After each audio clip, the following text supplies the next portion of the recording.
Well, hello, good people. Mark Holmes here, and as always, I want to say thank you all for watching, commenting, subscribing, and being part of the Joe Blue Sports Report. Without you guys, as well as you ladies, you know that this literally does not work. It's about 12:30 Central Time. I'm used to Eastern Time, so for my body, it's saying it's 1:30 after us getting here at 3 o'clock in the morning. Shout out to Embassy Suites because we got here early. They let us check in at 4 a.m. And so we got about 2 hours worth of sleep before I got up, had an omelet for breakfast and things, and got this day going with the draft. And right now, I'm finishing off the day with some Advil for the pain.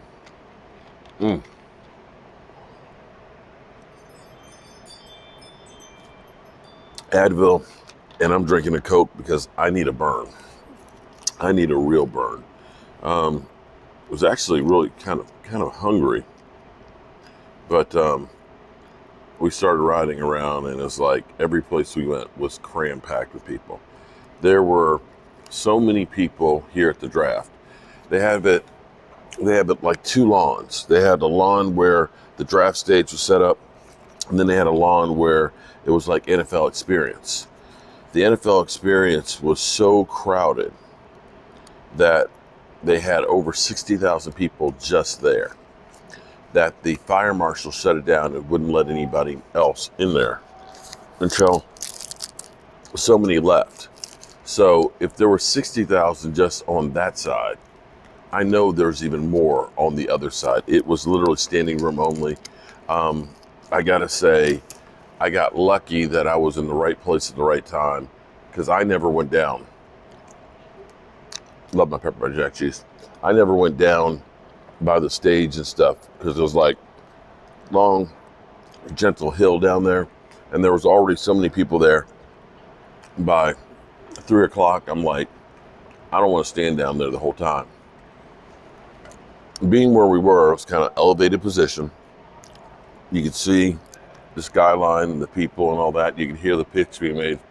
You couldn't see the cameras real good, but from the standpoint of having that ledge for the camera to sit on, have my Wi-Fi there, and to be able to actually broadcast for 6 hours during the draft and keep up with it with my tablet, it all worked perfect.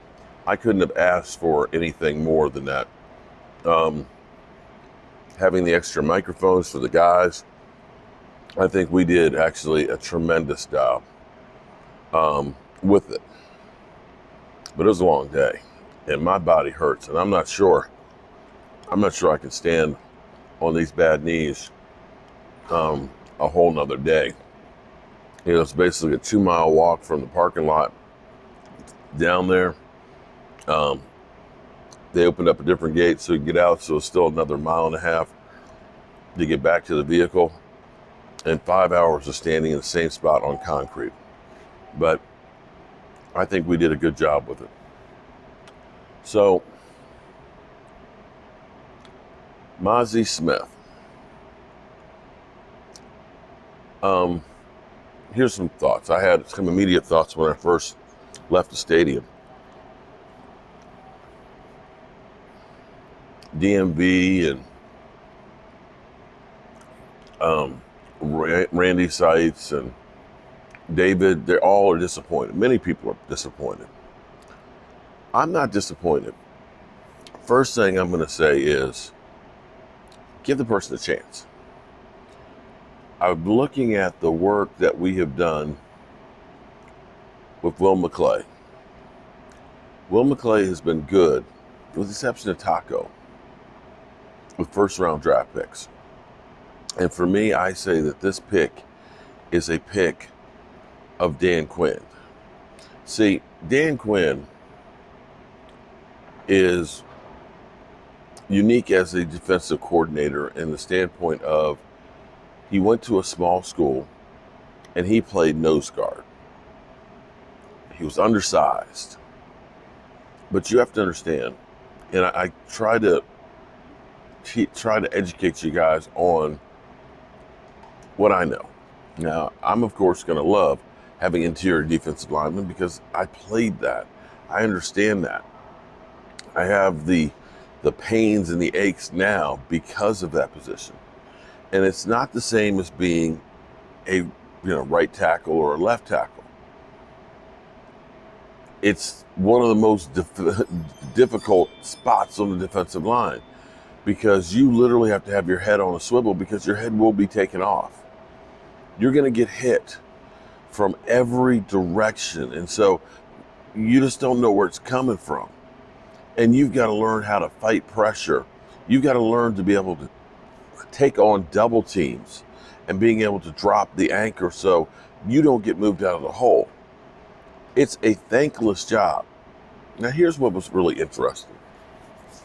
When we were driving up last night, while Brian was driving, Brian Boldinger, who they kind of copied what guys like Vosh Lombardi and Law Nation started doing here on YouTube first. But he's kind of done film breakdown, where it's just kind of, boom, trying to give you the insight on the plays.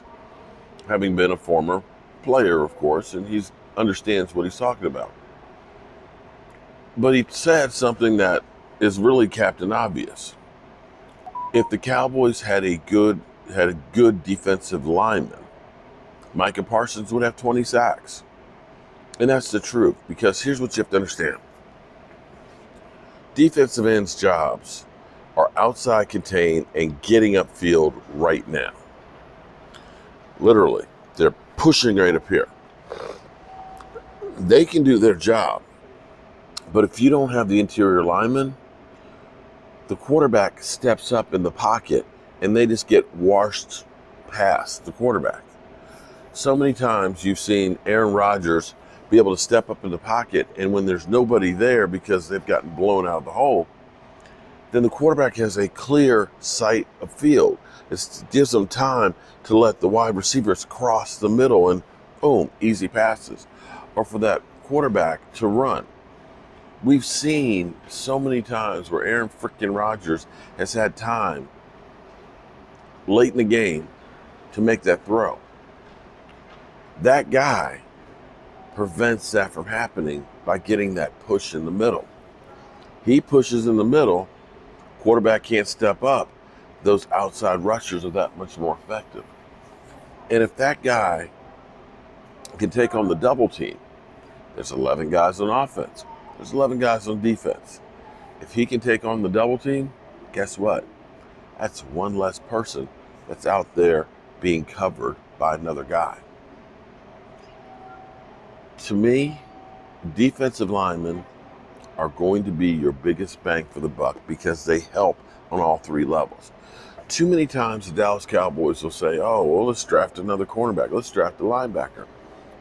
The problem is you're dealing with the symptoms as opposed to the root problem. You know what I'm saying?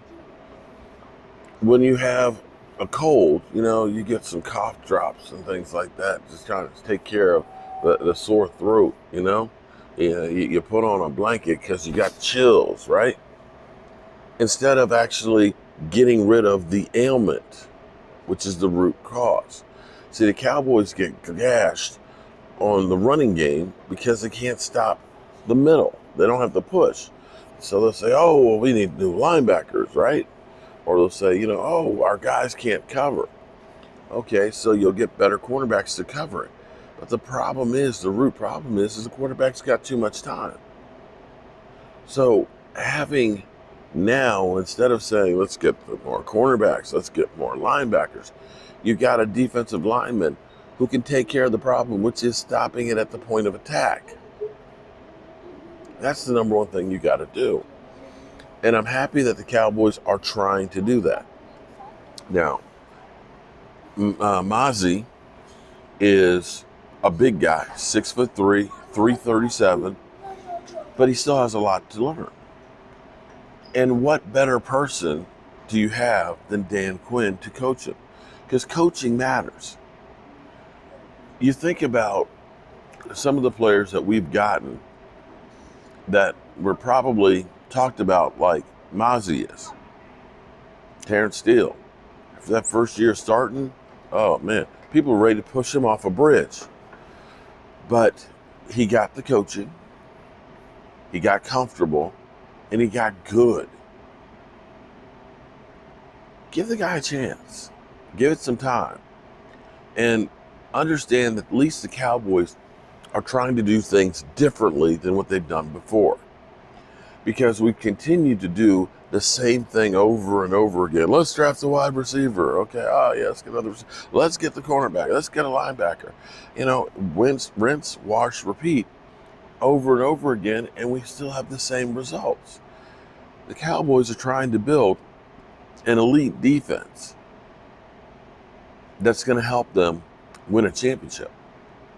So let's see what we got here first. Let's let them bake the cake. It's clearly they've got a different plan than what they've ever had before. So that's all I got to say about that. I'm really tired. Oh my God, I'm not tired. But I'm thankful. I met so many of you fans out here today that came by, stopped by, said hello, and said Mark Holmes. And that includes Eagle fans. I swear, I think I had as many Eagle fans come up and say hello to me, and that they watch me because of Philly 500 and this, that, and the other. And it was cool. It was really cool. Everybody wants to be loved. And you guys truly make me feel loved on this channel.